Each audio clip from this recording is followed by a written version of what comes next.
Hey everybody, this is a quick video in case you have a Lantronix LM83X Local Manager and you need to do a hard reset to the factory default settings and you have direct access to the unit. So you can do a hard reset straight from the unit. Now you might want to do this for basically one of two reasons. The first one is troubleshooting.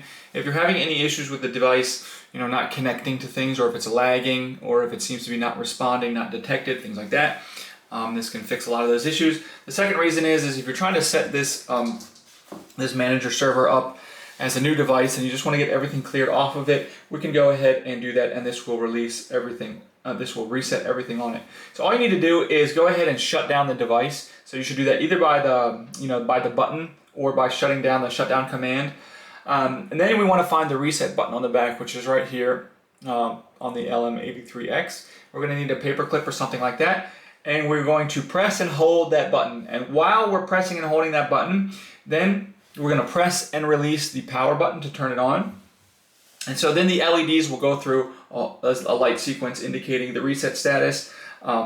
So they'll flash blue, then there'll be a heartbeat, will be in solid yellow. The heartbeat light will be solid yellow. The warning LED will flash blue. And then the warning LED will flash green quickly, and the heartbeat will be solid blue. Once it's doing its reset, and once it's finished, then you can go ahead and set it up as a new device.